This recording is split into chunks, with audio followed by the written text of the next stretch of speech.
often find that this is a challenging family. Parents aren't sure what to tell their children and, of course, how to go about telling them. They want to keep them informed, but they don't want to overwhelm them and terrify them. So to help shed some light on this subject today, we've invited two experts, people with some great experience.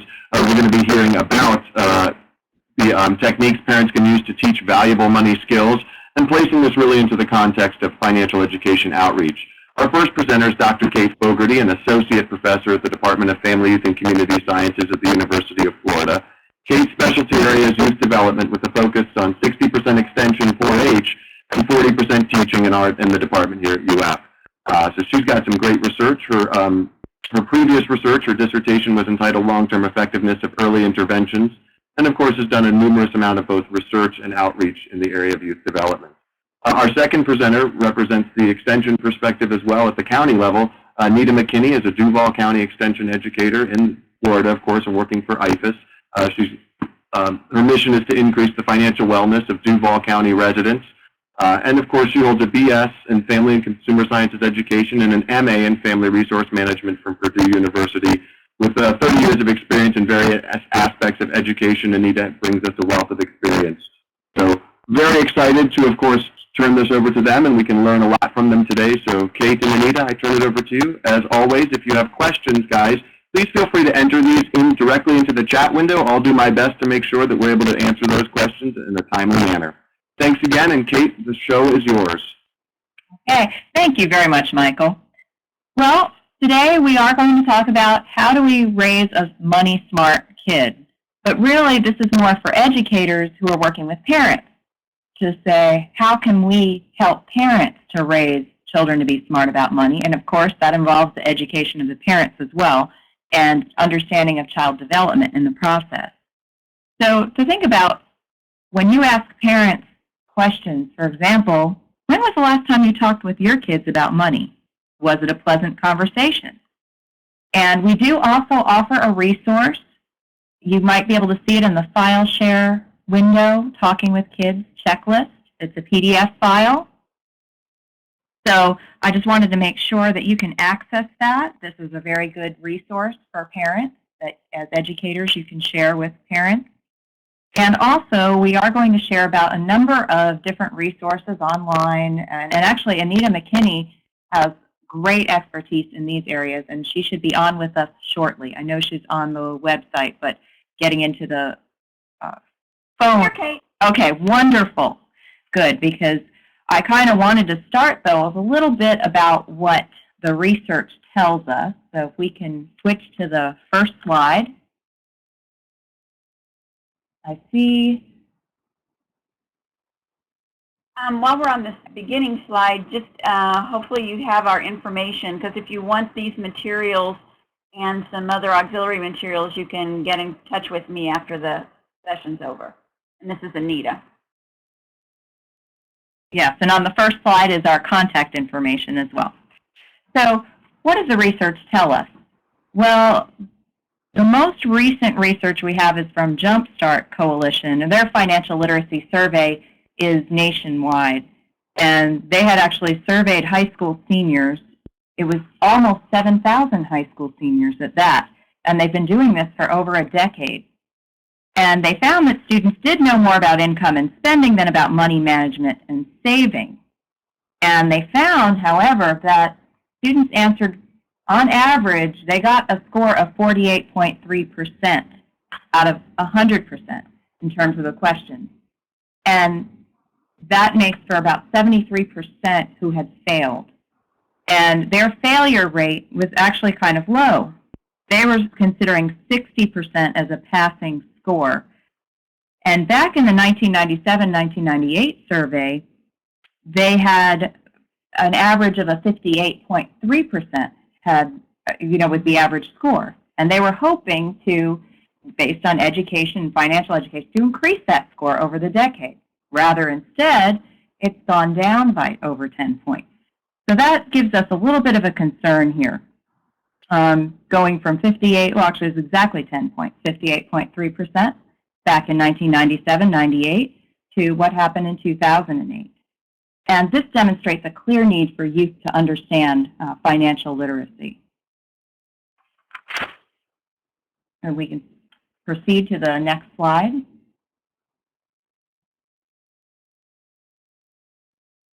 So do we have this on a poll, or shall we just chat the answers? Can somebody in technical tell me? Aha, okay. There's our poll question. So for you guys, what do you think? Where do youth get most of their financial education information?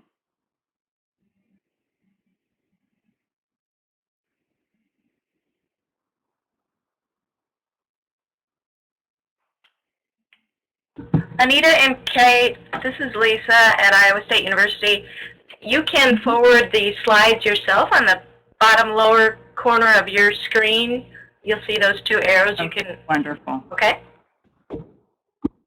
Okay, so from the poll, the results look like we're a little bit split, but that most people do feel that youth get most of their information from parents, media as second, and friends as third. And interestingly enough, 0% for teachers. And in fact, we close the poll, close it, and move on to the next. In fact, the research does tell us that parents are the main source of financial education. Kate, you want to handle that? Oh, certainly. So about 67% of youth reported parents as being the main source of financial education. Second was, surprisingly, the media. TV, magazine, books, and celebrities was about 16% of youth reported as their primary source. Third was friends, that was 13%. And fourth, very low, 2% had selected teachers. And this came from a poll called themint.org. And unfortunately, it's hit or miss in different states about whether youth will learn about personal financial information management in school. There are some standards, but there is not always a requirement for a full course on managing finances. And so that's no surprise based on what we found in the Jumpstart survey. And if you'd like, I have a couple of examples from the Jumpstart survey that youth did particularly poorly on. For example, understanding retirement income and what it is called. Retirement income paid by a company is called, and actually the majority of youth chose 401k when the answer was pension. Another example was of a young family having a baby, and they received money as baby gifts and want to put away for the baby's education. Which of the following tends to have the highest growth over periods of time, as long as 18 years? And the majority of youth chose a U.S. government savings bond, whereas stocks was really the correct answer. So you can kind of see youth are lacking knowledge in particular areas related to future savings and investment over time. And we can see here, too, in the Youth and Money survey, that only about only 26% of 13 to 21-year-olds report that parents actively taught them how to manage money. Yet, 94% of students in around this age range, really from 16 to 22, say they're likely to turn to their parents as a source of financial information. And there's other research supporting 16 to 21-year-olds. Really, that it was a measure of parents' financial behavior and youth financial knowledge as well as behavior. And they found that parents' behavior, such as discussing financial matters with children, and parents' future orientations towards saving and conscientiousness about money, have a clear impact on children's economic behavior in childhood, in the ages 16 all the way through 22, as well as adulthood. And there's a lot of research to support this, that parents really can have an influence on children's future orientation and saving.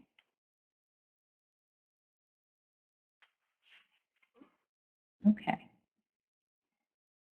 I think we're both clicking. Yes, we are flicking to the next slide. Okay. So let me click that, Kate. Sure. So the questions the question then becomes, what can parents do? And all of the suggestions that we'll be talking about today really relate to two things. Creating daily conversations about money. In other words, not just waiting for something to happen, although that's a great aspect, but being creative in thinking about ways to have conversations about money on the fly.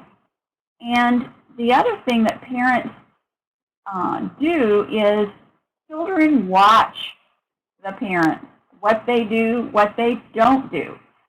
And so it behooves us as parents to look at our own financial habits, our own financial attitudes, and what is it that we are modeling for our kids.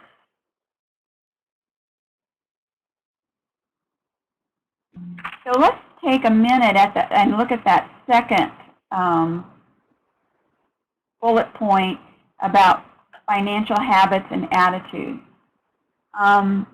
Sybil Solomon has developed a neat little game that helps us look at money habitudes and define our own dominant style, figure out if we're in balance. So what are money habitudes? They are habits and attitudes that have effect on our money behaviors. And really, those things have more effect than perhaps our knowledge or just having money we would suspect. So those things, money habitudes, are acquired through modeling by those around us in childhood. So not only the parents, but grandparents and others around us as we're growing up, and also through experiences that we have in youth and young adulthood.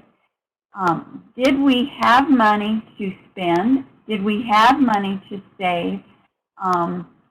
Were we successful when we purchased things? Were we successful when we saved? All of those have a bearing on how our money habitudes will develop. When we look at habitudes, balance is important. And let's take a look. If you answered this question, money helps me, and you said, well, money helps me achieve my goals. And most of the little questions that are asked during the little game pointed to you looking at helping to achieve your goals, then your dominant style might be targeted goal. If you said money helps me feel safe and secure, then security might be your main money habitude, your dominant one. Or you might, as with myself, when I looked through the list of questions and played the little card game, I came up targeted goal and security as both dominant. So then, do you have some of these other money habitudes, or are they non-existent in your habitude palette? So if you said money helps me feel good about giving to others, then selfless would be represented there. Or if you said money helps me let life just happen, then you're a free spirit. Or money helps me create a positive image, status. Money helps me enjoy the moment, spontaneous. When you look here, probably most of those that are targeted goal and security oriented may amass more money over time, more than perhaps someone who's very spontaneous, free spirit, or status. However, the whole idea of this program, the Money Habitudes idea, is that you create balance, that you can become spontaneous at times when a good thing comes along and you're able to take advantage of it if, in general, your security or targeted goal.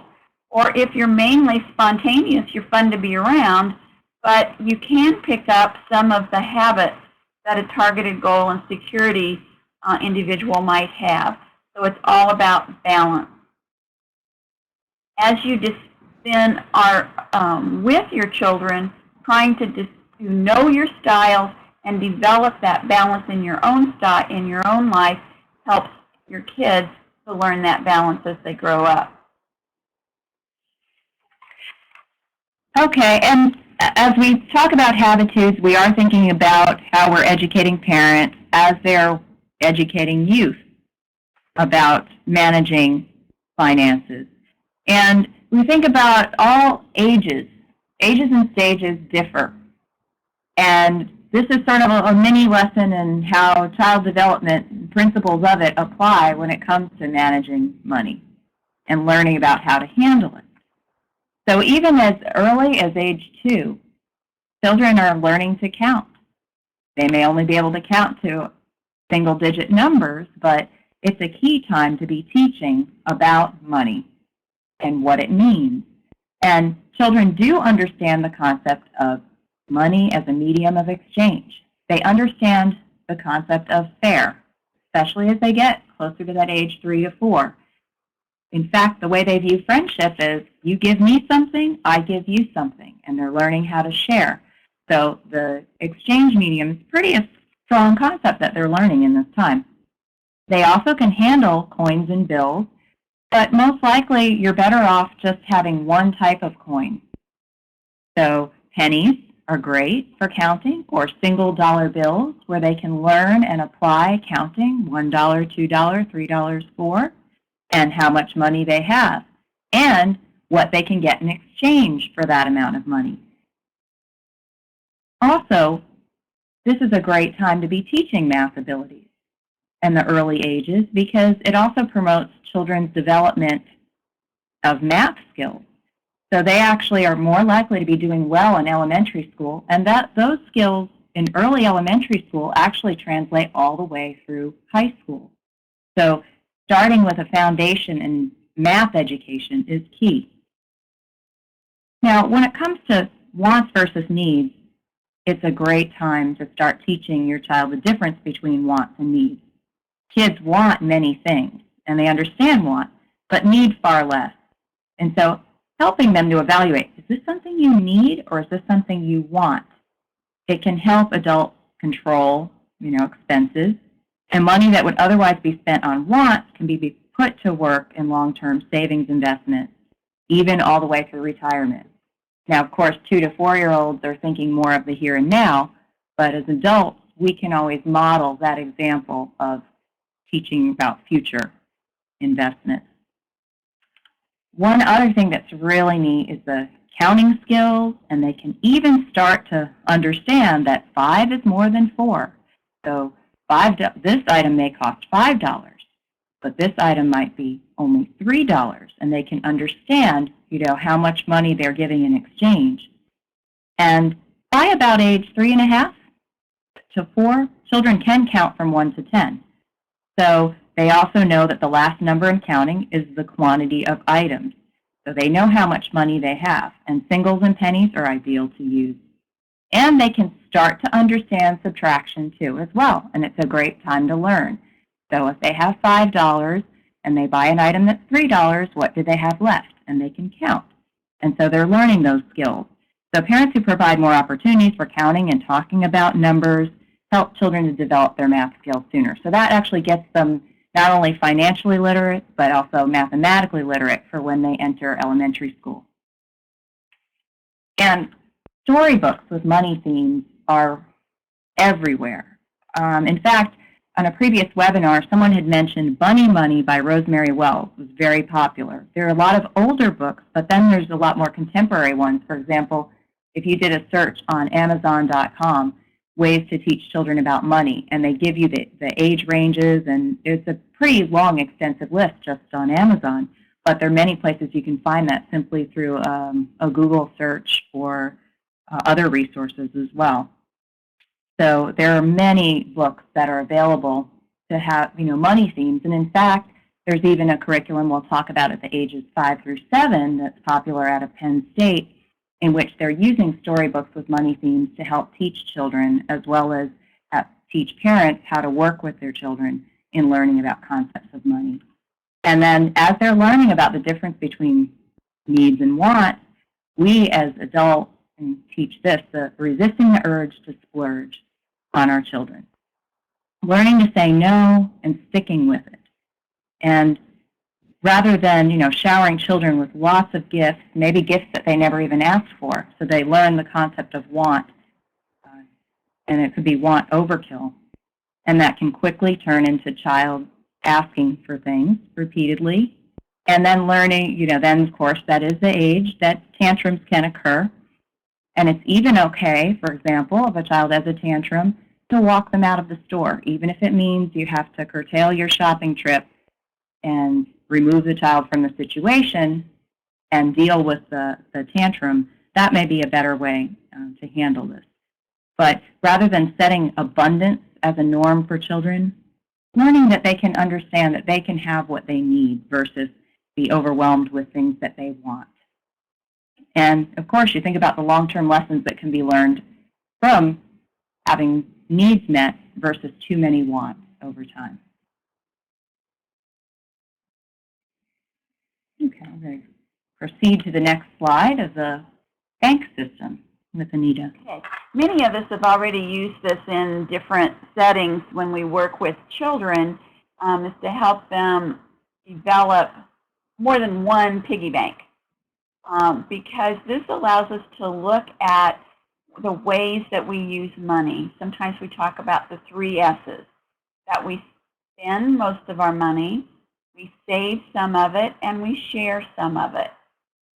Some parents may decide to put a percent on this. You can spend 70%, put 70% in this jar. You can put 10% in share, 20% in save. And then at a later time, we may introduce the invest when they can start thinking a little bit farther down the road. So any money in the save at this point is going to be just maybe for the next week. Share can be buying gifts that are going to come for a birthday party a little later on. Nice to have something that they can see the money through, in this case, a glass jar or a plastic container that you can actually see how much money is in there at any one time. So many of us have used this, and this is a good place to introduce that when you're giving the program, to start out even at a young age with banks.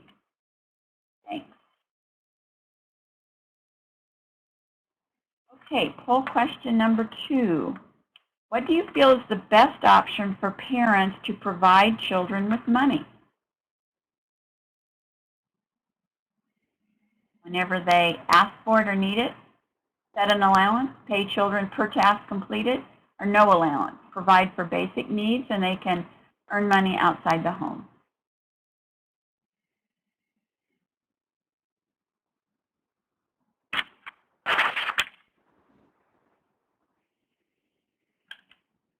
Okay, so we'll close the poll, and it looks like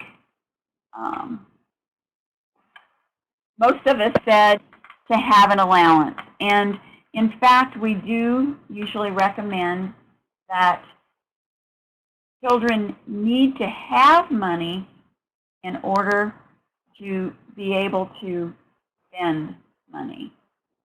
Okay? Okay. So now when we look at the 5 to 7-year-old, this is the time to start with an allowance.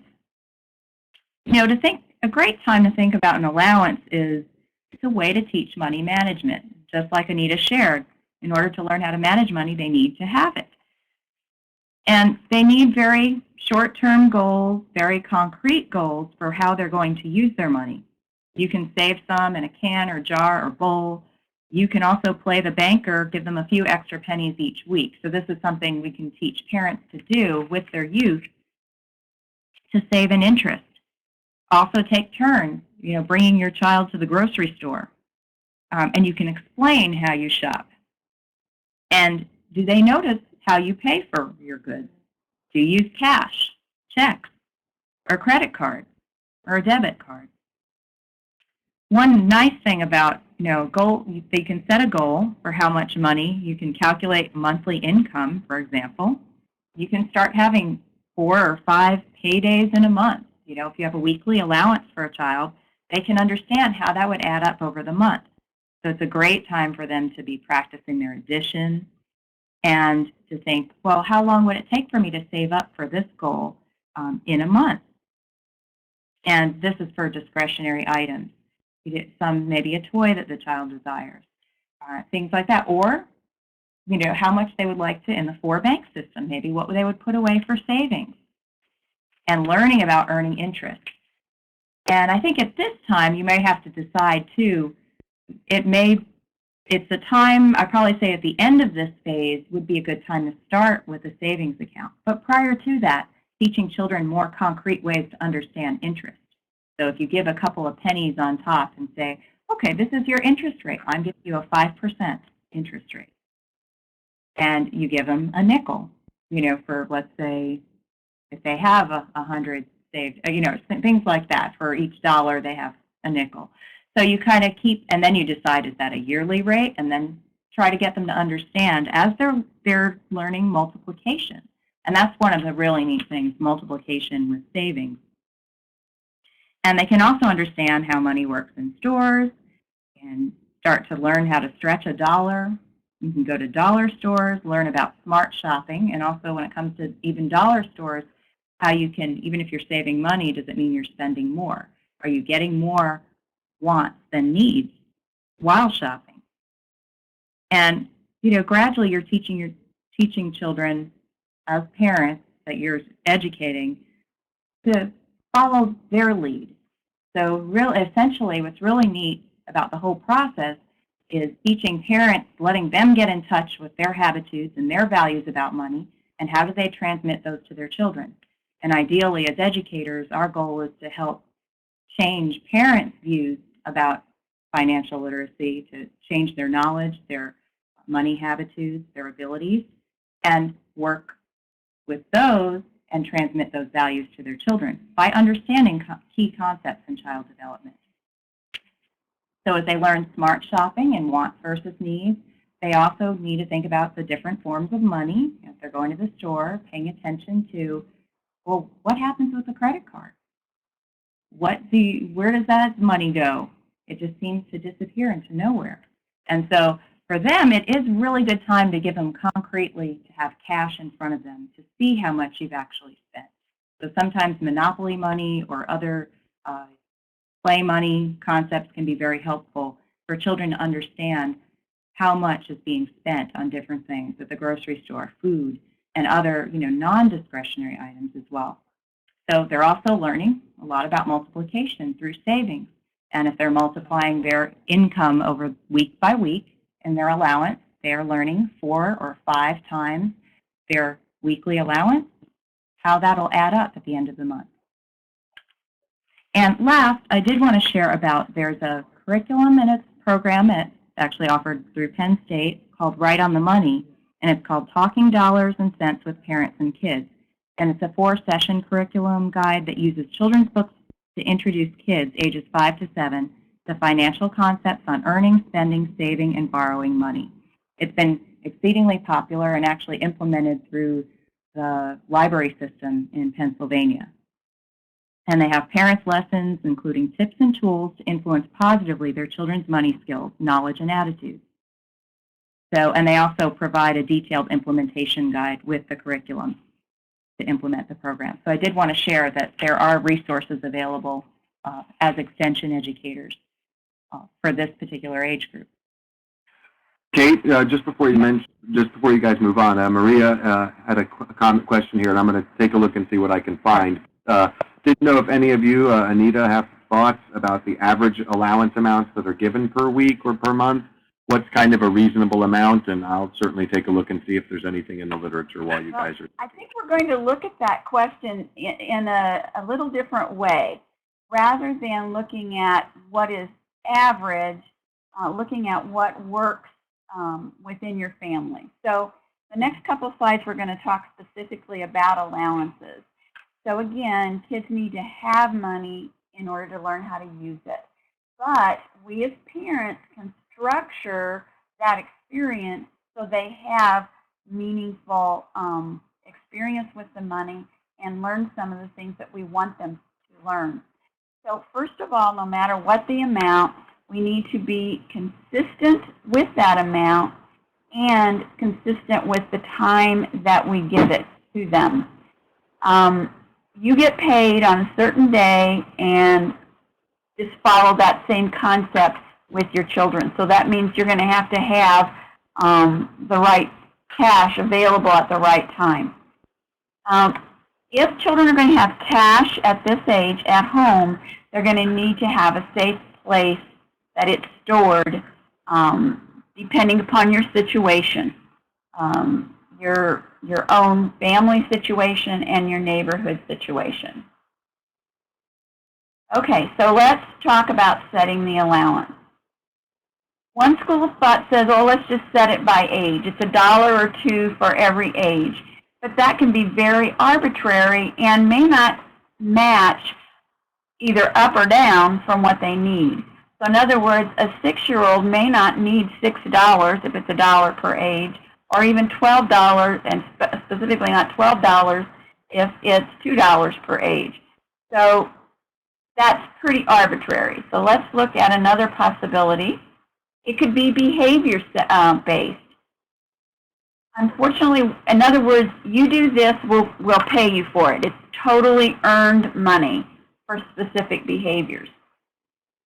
What our contention is here is that that can set up conflicts.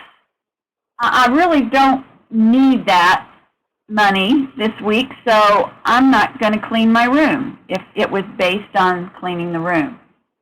It could also backfire. There should be certain tasks that every child does as a part of the family.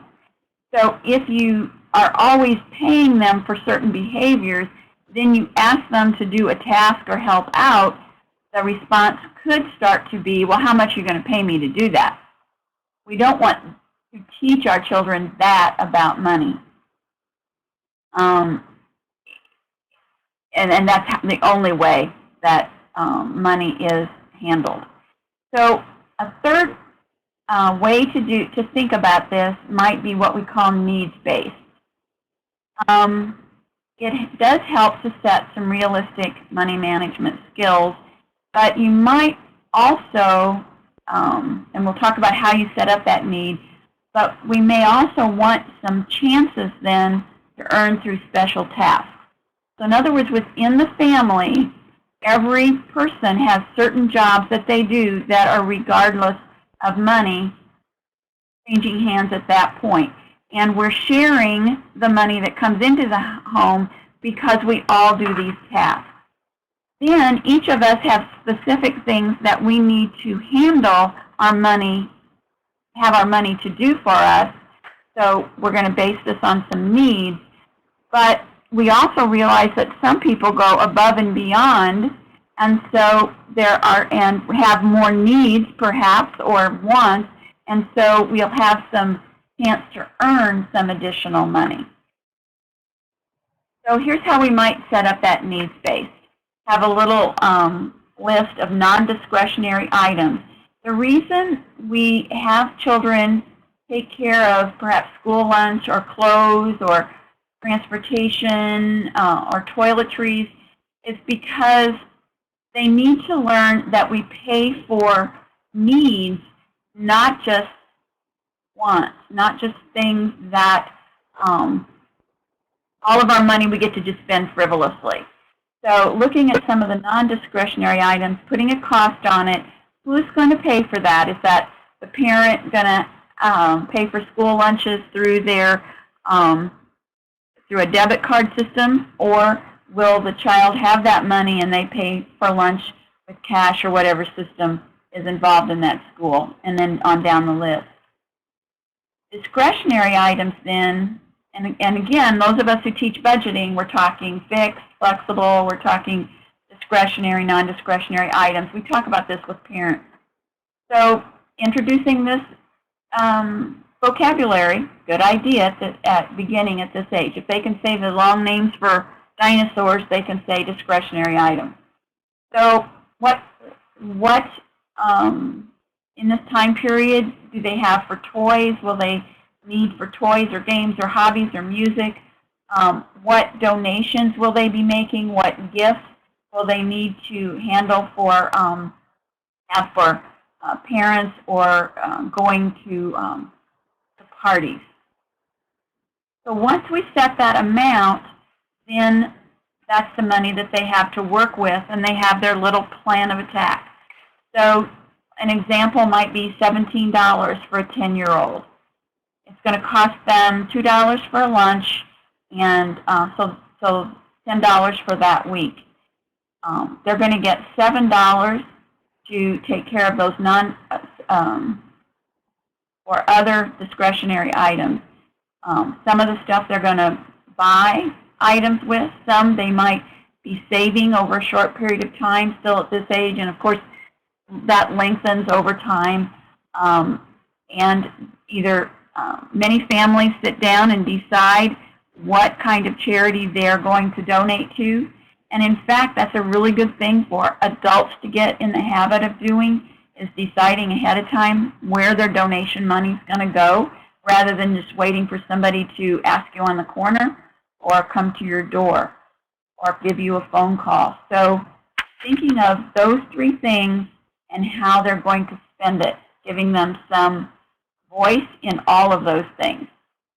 An earning possibility for this particular child might be that they have a simple Friday evening meal. Mom or dad, who usually prepares the evening meal, gets it off. So they may get an additional amount of money if they decide that they want to take on that earning possibility. Now, there seem to be lots of things going on the side in the chat. So, Michael, have you been looking? Is there something we need to adjust or attend to right now? Lots and lots of things coming in, but just lots of people sharing some additional stuff that we might have. So, and we can point that out in just a few moments. There's just some different resources that are coming out in terms of the information about things we've seen with respect to the amount of allowances and such like that. There were a few articles we wanted to share for based upon your approach. And then, of course, we had a new resource introduced that we can share a little bit later on from the CFO Atwater's office from Florida. So we can certainly share with those. But nope, keep going. I promise I'll interrupt as needed. Okay. Well, discussion here is fantastic. So I was enjoying tuning in a little bit there as well as thinking about the concepts we've been discussing and how we would apply those. And also, we do have a video for you about a family planning a vacation and kind of looking through the family budget and working with two age groups. One, I think the boy is in this group, ages 8 to 10, and the girl is a teenager. So she has a very different perspective on things, and you can see how they each learn about the family budget and how finances are handled. And understanding, especially the 14-year-old, she had a really hard time understanding a car payment concept and loans and what that meant. But to kind of gear back to this age group, well, of course, the allowances are continuing, and you do need to still be considering those needs and wants. And we're going to have a family budget video shortly that gives you a great example of how a family could discuss a budget. And it actually comes from our 4-H experiential learning video that came out about 6 years ago. So, and you can even, with kids, do a needs and wants activity. You know, write down 5 things so families can do this. Write down 5 things they had purchased in the last month and to discuss those items with their children and say, is this a need or a want? And to even ask, do they know how much it costs to run electric appliances or anything that has been purchased recently? And with the allowance system, what do? Do you dole out money? You know, if they run out of money at the end of the week and they have no more to spend, Do we bail them out here? I mean, what do you think that teaches children? So that's something to really set with parents to have a firm example, and even for parents to learn that themselves. I mean, you think about that almost is the concept of sort of the payday loan, except in this case, children aren't learning how the consequences and how they'll have to pay or, really endure those consequences because they have spent their money prior to the end of the week. And what's really neat, though, so they're learning how to wait. There's a lot less. You think about this age group, we expect to have a greater power of concentration and a little bit more focus on future goals than, let's say, ages 5 to 7, who want more immediate gratification. So learning how to wait, maybe not just for a month, but several months to save up for something that they really want. Learning how to make appropriate money choices, and learning also, there's a lot to be said about math. This is the ideal time to start a savings account, but I would venture to say, as they're learning about interest in the earlier years, like 5, 6, maybe at age 6 or 7, they can actually start a savings account. But 8 to 10, at this point, they really should have one in place. And they can learn about interest. They can look at their statements, be it something that comes electronically or comes through the mail, and see how much they're earning on what they're saving. And as we mentioned, to not really do the taskmaster idea of children getting paid per task.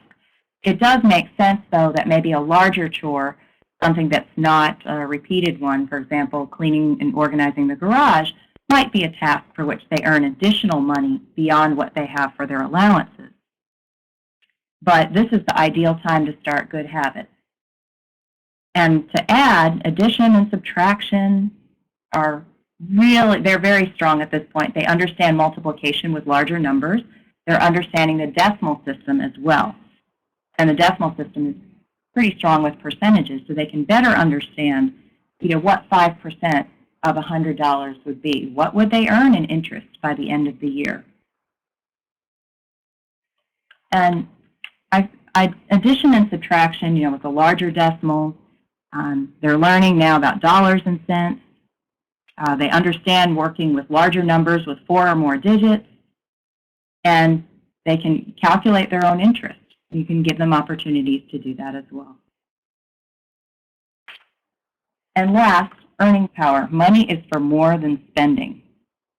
And, if kids are just thinking about their allowance and what they earn week to week and how they can spend it, or even if they're just saving up for the end of how many pay periods of allowance to buy what they want, they need to kind of start thinking about those discretionary and non-discretionary items.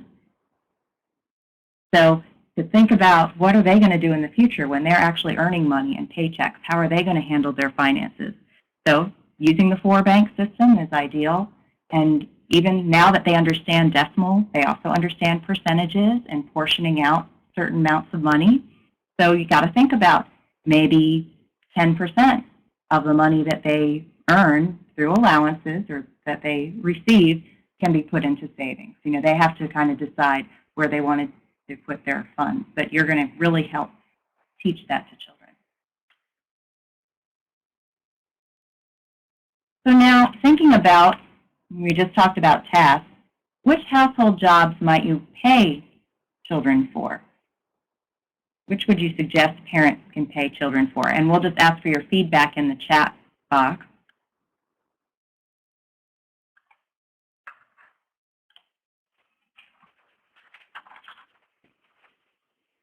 So for those of you that have had this age range, 8 to 10, when they're just beginning to learn that their efforts can earn them money, what jobs are you comfortable with them doing around the house to earn the money? Or are you?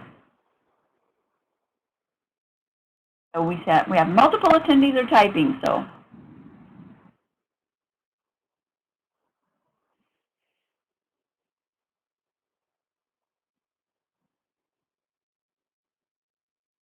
Okay, we've got putting away the laundry.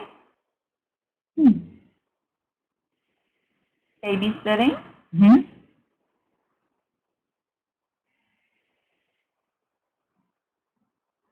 Mowing the grass, exceptional chores, Yeah. mowing the grass or picking up leaves.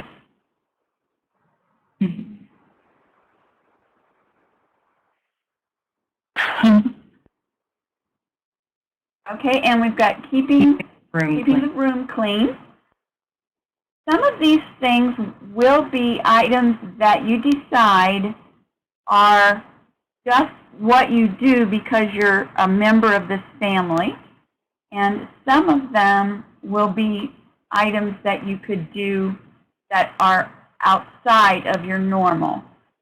So, okay, we've got wiping the fan blades, cleaning baseboards, taking out the trash, regular chores that are not exceptional.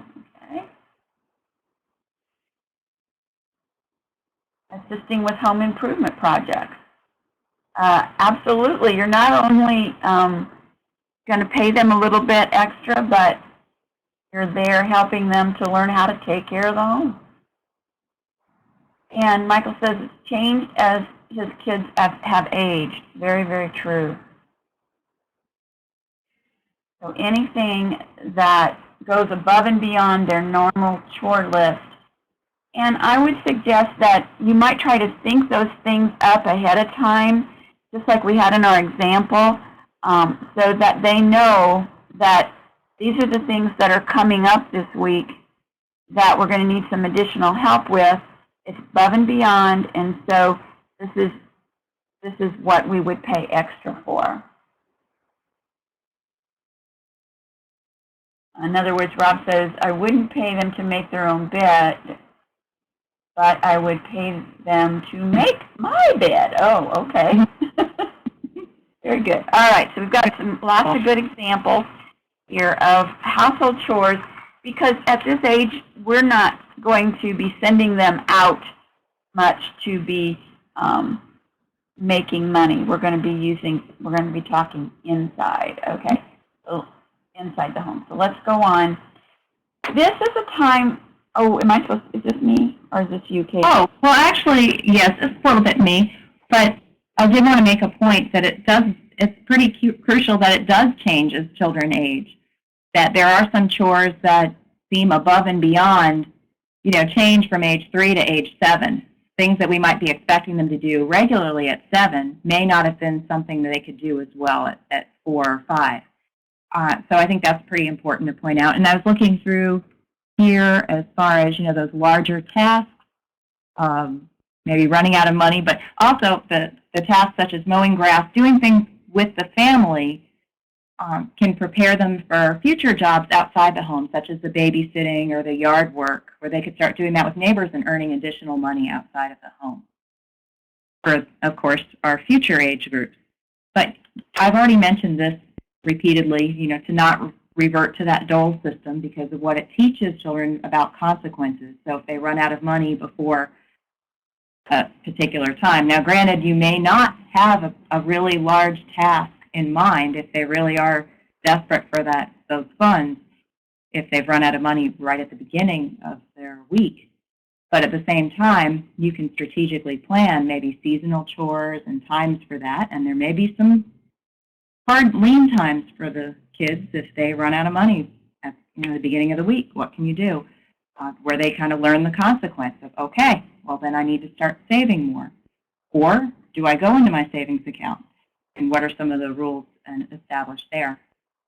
And then, just as we mentioned, with increasing tasks and abilities and what's considered above and beyond their typical chores, we also need to increase the allowance and non-discretionary items that they can take over as they learn to handle responsibility.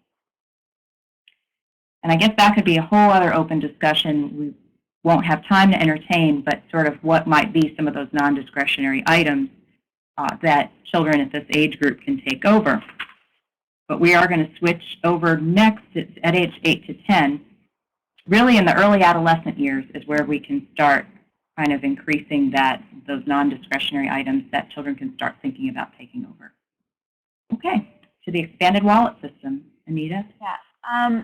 Another item that might be useful at this point beginning in this age is the Kids Wealth system. You can find it at kidswealth.com, and it's a system with these 5 wallets: fun, learn, plan, angel, giving of course, and wealth, long-term planning.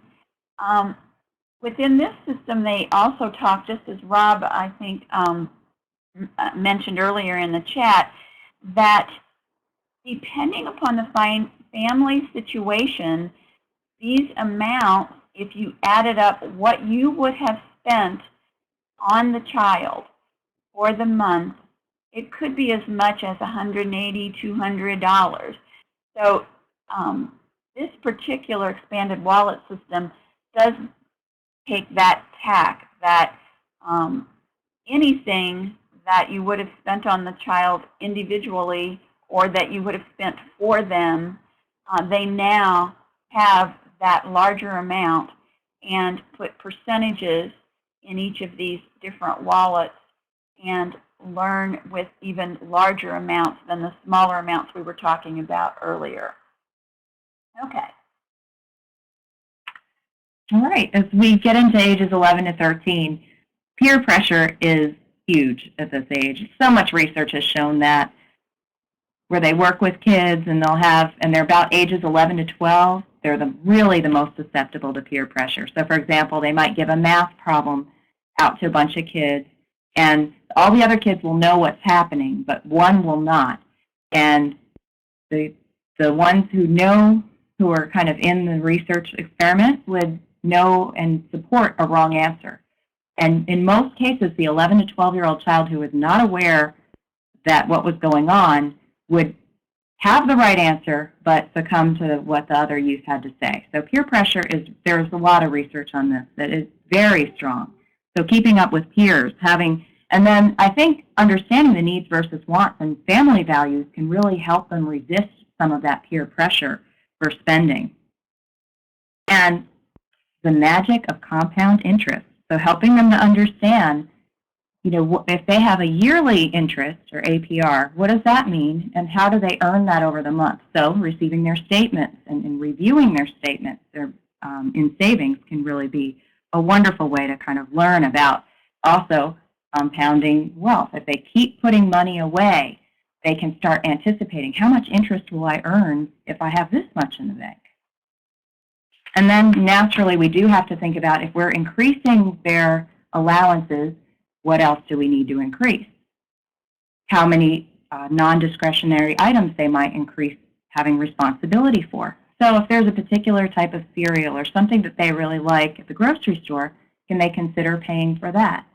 There's a lot of different items we can think of, but looking at how do they increase their responsibility for some of those non-discretionary items. And curbing that desire to spend. And if they've had an allowance for a long time, we might increase that time span to every 2 weeks. So more money, but fewer time periods during the month, almost mirroring, our kind of typical adult paycheck model. And with curbing that desire to spend, the other thing is that youth are very impressionable, not only by peers, but we even mentioned that, about 16% of youth got their financial information from media. A little scary, but they're very vulnerable. And we think of this age group as very highly marketed to. And their brains are wired for interest in novel things, which, can cause problems with drug abuse and other risky behaviors, but risky financial behavior is just as much an issue. So we really have to consider, what are some of those marketing techniques going on that youth are being exposed to make them very interested in something that's really clearly more of a want than a need.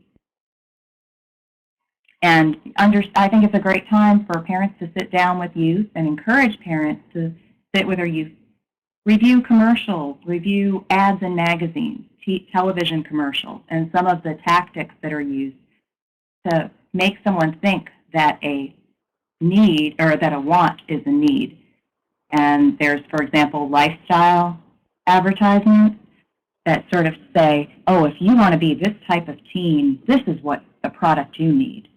Or there's a lot of other techniques and ways of influencing youth, or sort of the bandwagon principle. Everyone is doing this. This is what you need to do as well. And then, of course, they're learning investment principles and looking at their future. Now is the time to actually start talking about college and savings for the future, as well as we'll start talking about work outside the home. So, in our chat question, for you to put in your little chat list is, which jobs outside the home are appropriate, and at what age? So I just want you to kind of brainstorm and think about what kind of jobs can teens age 11 to 13 do, maybe in their neighborhood or in their immediate community, that they could earn money for, or even maybe do on a volunteer basis. But what jobs outside the home are appropriate, and what age? Okay, so I see one about retail at the local mall, and I see that about age 15, or whichever state, the age in which you receive working papers, 14, 15. I see babysitting at about age 13. Okay. Babysitting, lawn care, chores for neighbors and the elderly. Great.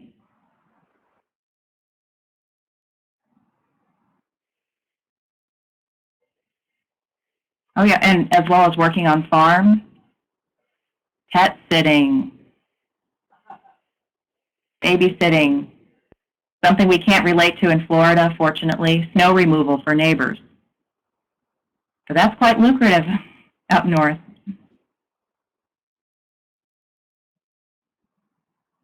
Great. And of course, we have a lot of curricula. You know, you think about 4-H and other opportunities for youth to learn about. We have babysitting curricula. We have curriculum about pet care and lawn care. Exactly. I see this point here. Be sure to explore your state's laws about youth employment. We have reading to the elderly. Okay. So these are all great examples. And as I mentioned, you know, going above and beyond the chore list at ages 8 to 10 are skills that they're learning in the home and getting paid for. So then they're learning to do this outside the home. So parents are setting that work ethic as well. So what do we teach at ages 14 to 18? We teach about goal setting, larger scale goal setting. Just as we mentioned earlier, we're thinking now about college funds. Yeah, how much are children going to start saving? They may not be saving specifically for college tuition, but maybe books, maybe just, you know, discretionary items. So we have to think about how they might start budgeting for that and saving up for that. Now they can start earning a paycheck. So as Michael mentioned, the retail at the mall, age 14, 15, you know, but there are some pitfalls with earning a paycheck outside the home. And, you know, there are basically youth that work 10 or more hours a week, we'll talk about that, can face certain problems. But if it's a smaller number of hours, or maybe it's just seasonal work, that can really be ideal. They also can learn how to manage a checking account. And I know a checking system might be considered antiquated by some, but even being able to handle a check register teaches a lot about balancing a checkbook, balancing and knowing what is in your account at a given time. Learning to use plastic. There are joint, for example, my bank keeps sending me these email reminders. It's called the Teen Program, where it's parents who have a joint account with their teen with a debit card. And so they're learning how to use plastic and debit card versus credit. But ultimately what we want parents to teach their youth is to make sure to pay that balance off at the end of every month and to learn about what interest can accrue on credit cards as well as penalties and other fees. And as they think about college scholarships, you know, how are they going to qualify for those? How much will that cover of their tuition? As well as grants and loans, and understanding insurance. We think about especially young men driving, and, you know, at age 17, how hard it is for even as parents to get that. Do we consider that a non-discretionary item that the youth should be responsible for when they start driving? Insurance is really, and then of course, at age 18, do they consider themselves financially independent? And I talk to lots of my college students, and they don't consider themselves adults until they're financially independent, and a lot of them are not financially independent.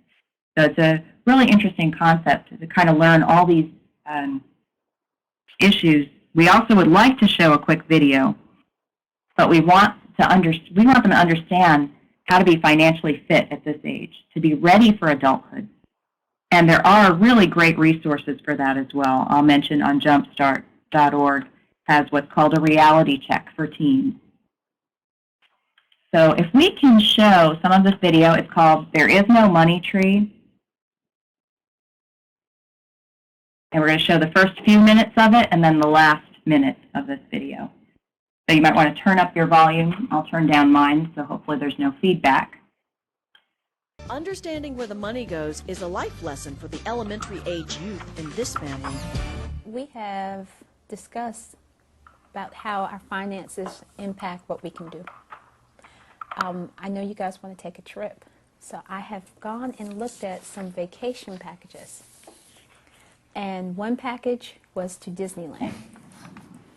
Okay, big smile, right? And can folks all hear the video? Okay. After we hear it. did everything out trying to decide how much you were Turn up your how much is up at the top? 3,980. Wonderful. Thanks for your feedback. $3,982.98. That's not including food. Wow. Yeah, That's a so lot of money. that's also just going, our airline tickets, car rental, and our hotel room. But we wouldn't be able to buy anything. So No we figured no souvenirs. souvenirs, nothing. So we're thinking for food, souvenirs, doing other things, we need probably another $1,000.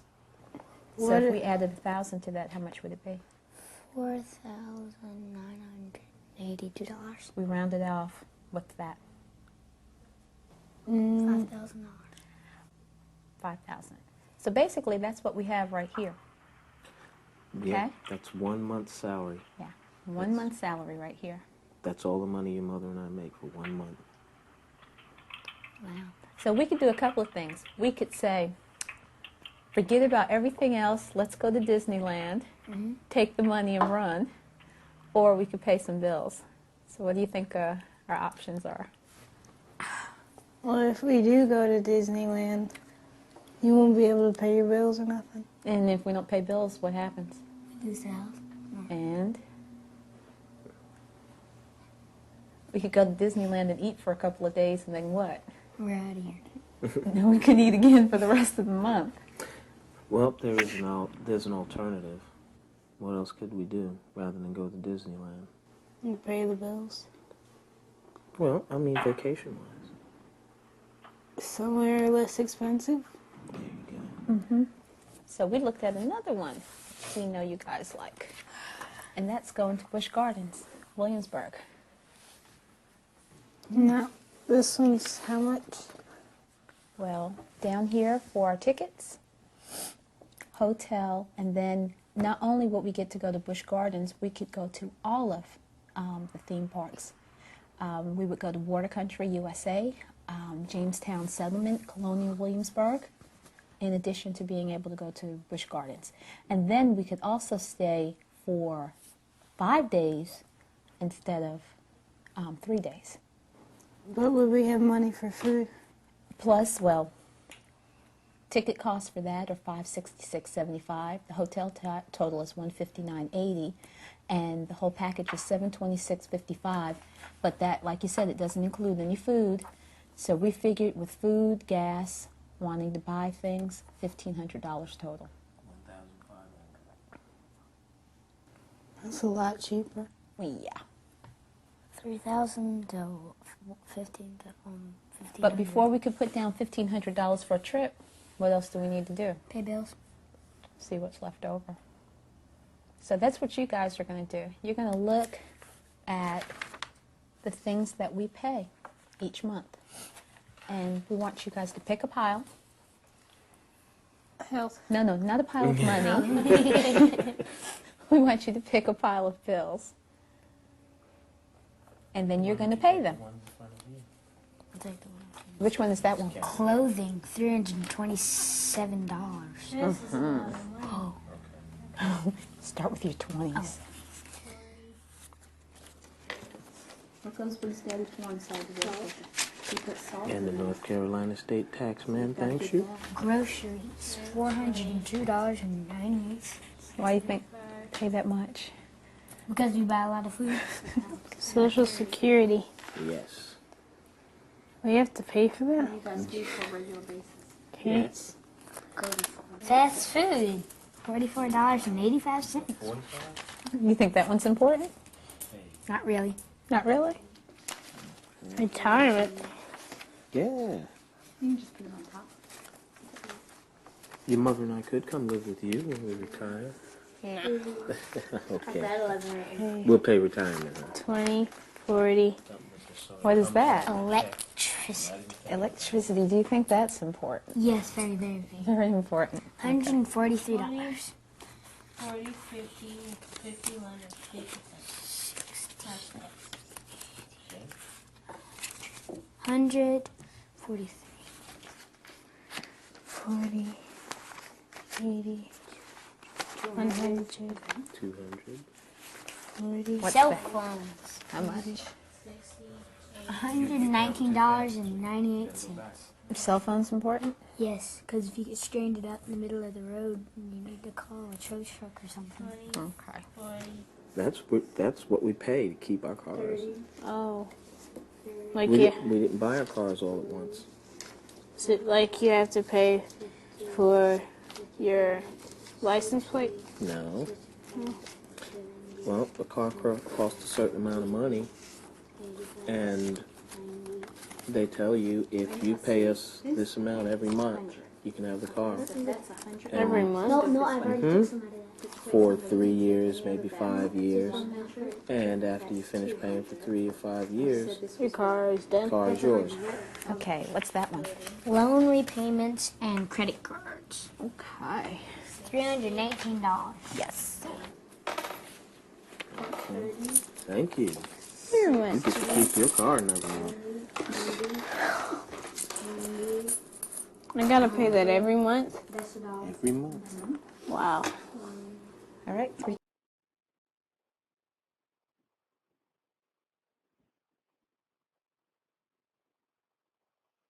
Gardens. Or is it still worth it? Do you still want to go? Yeah. We need to commit as a team in order to do it. Do you think we could pull together and save that kind of money? Yeah. It was exciting watching it go from the abstract to the concrete. It was interesting. They really got a good sense of what it is we do. We started off with these huge stacks of money, and it went down to a little pile. With ties, I thought that they were going to think, well, that's a pool of money, you know, that we could use elsewhere, and he didn't even consider it. And I'm really surprised that, I guess he's been listening that much, or he really sees the importance of it, and I wasn't expecting that at all. Or that they've taken on our values Yeah. that deeply. Yeah. Knowing that my parents pay all this stuff for us and to keep the house and stuff like that, it helps me out knowing that it's not all free, and it's good to know that you have parents that'll do that for you. It's new to me. I didn't know some of the stuff that we were counting was that expensive. I pretty much have the same reaction to the mortgages as they had. Okay. Now, I'd like to ask, based on what you've seen from this clip, what kind of concepts were parents teaching? What financial concepts or values were they teaching their children in this activity?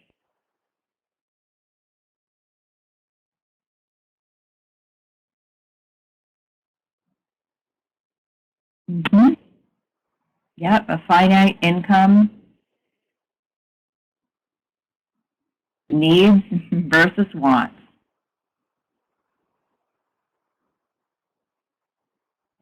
Yeah, would it work for teens? Do you mean, would this work just with a group of teens to plan a family vacation? Oh yeah, little extra life skills, teamwork in making family decisions.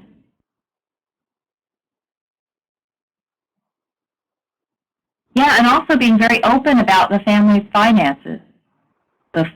I like this, the concept of full disclosure. That's a good question. Might they be bored? I think if it's about their specific future and them going on this actual vacation, less so, especially if you put the cash right in front of them. So for example, if you realize, okay, well, you're going to go to Disneyland, you're not going to eat, but here's the upside, you're going to enjoy Disneyland. You know, would they consider that?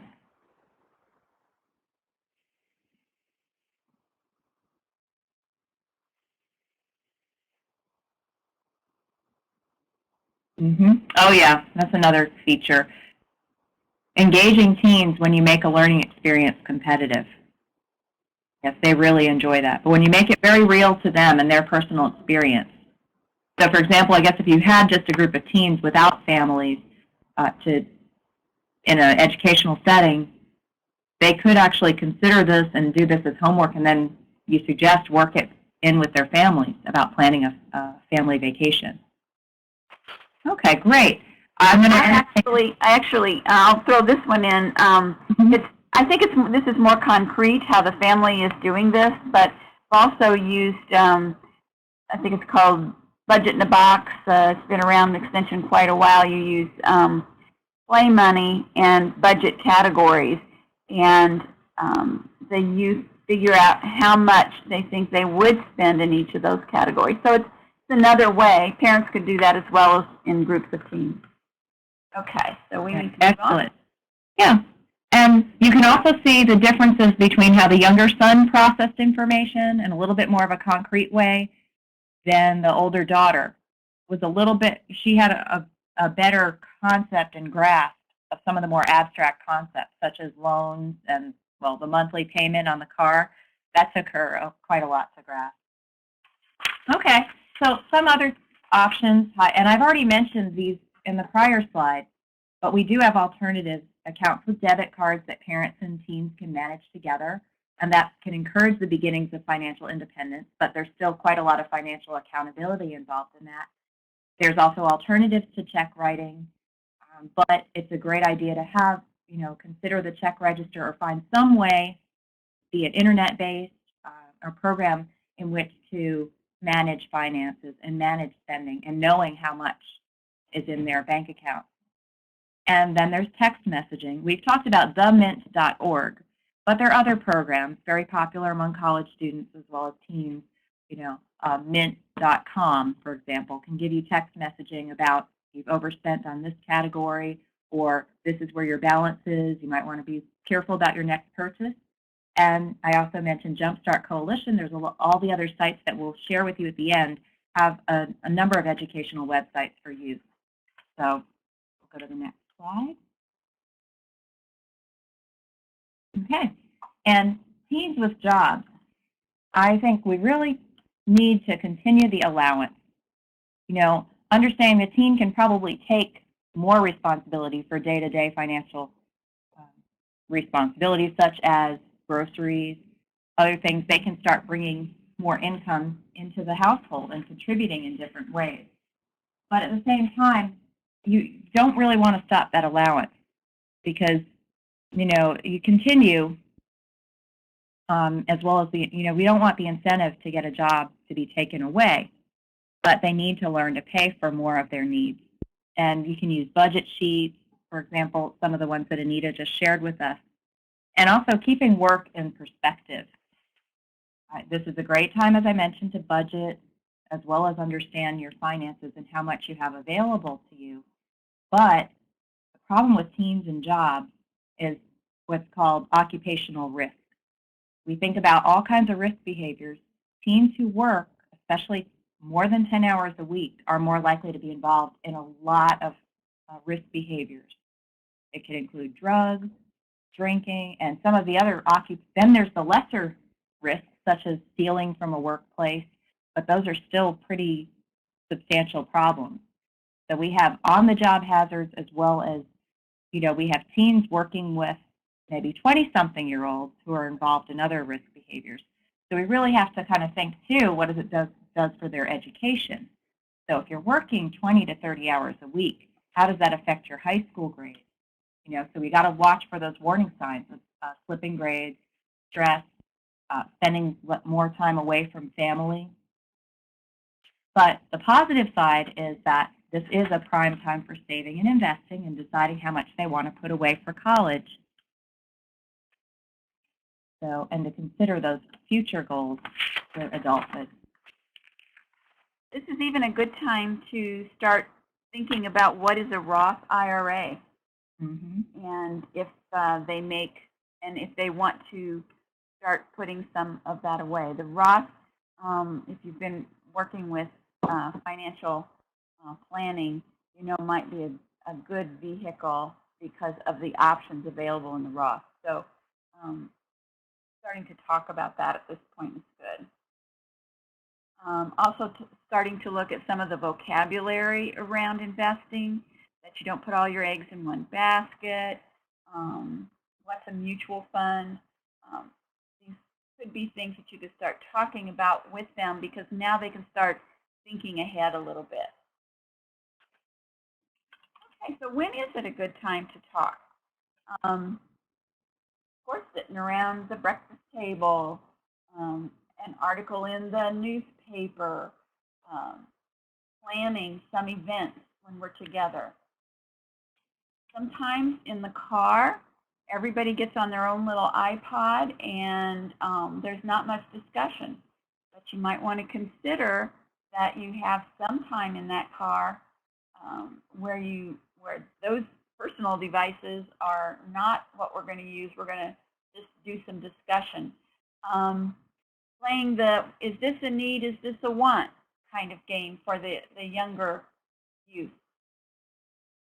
Of course, taking a walk along the beach in the fall, through the woods. These are times when you can focus everybody's attention on some particular topics. And so have some open-ended questions, not just yes and no's, that we can talk through. Watching TV is the perfect time to talk about values that are displayed not only on the advertisements, but that are displayed on the shows. Does anybody ever go to the ATM and put their money from their paycheck? Doesn't everybody always have enough money to do whatever they want? What are some things that we can talk about that are just messages that come across that aren't really real life? They're just in entertainment, and how we can point some of those out and get some discussion going. Of course, shopping together is perfect, because if your behavior is to comparison shop, they see that right off the bat. You're looking at the material in that piece of clothing. Is it going to last? Is it worth the amount you're going to pay? Go to several stores. Going online together to learn, because in the future there'll probably be even more buying online. So how do we do that, and we do it safely? And then sitting down at a point in time when when the family's paying bills, whether it's writing a check and sending it off, or it's paying online or calling. How do we pay the bills? What are the amounts on some of the bills? You saw in the video, some of the kids, I think the young man was pretty surprised how much some of those items cost. So letting them know that that amount of money goes for just making sure that life is working for us. They might need to think about, well, how can they help save in the electrical realm or in the cell phone or phone realm? There's also a PDF Talking with Kids checklist that you might want to take a look at as an activity that you can do with the parents in a workshop. So, in summary, remembering that parents are their kids' first and most important teacher on lots of different things, and money is no exception. We need to take some time to talk about and consciously model good money habits. And you can go back into the slide set and take a look at when are certain things age appropriate to bring up, to talk about, and to make sure that they're understanding what you're modeling. We also believe that an allowance can help kids to learn how to manage money, and so you want to think about how are you going to structure that allowance. And we gave you a couple of possibilities, but of course suggest that it be needs-based with some opportunities for earning additional if needed.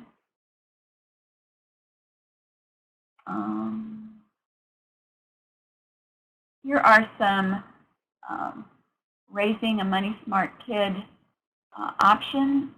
And I was just at the ACFPE, if I did that right, conference last week, and there are even more that we didn't have a chance to put on here. There are new edutainment types of programs that are coming online all the time. The virtual programs, Second Life, and out of Idaho, there are some new programs that you can get into to help kids in an edutainment fashion learn about money also. Do it with them so that you are helping them to understand what's happening.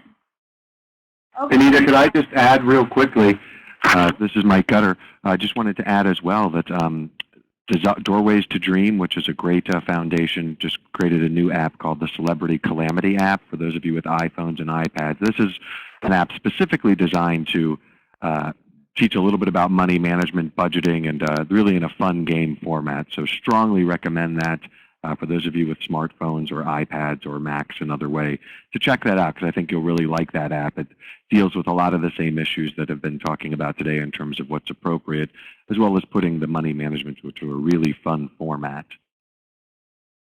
And I am just typing, I think, McKinney at coj.net is my email. So if anyone would like a copy, oops, that says NWT, it should be NET, of course. McKinney at coj.net, and we can send you the PowerPoint. We'd like for you to share with us back about how many people you think you might reach in the next year. Of course, it's a guess. And if you want to report back to us or give us updates and additions, that would be great also.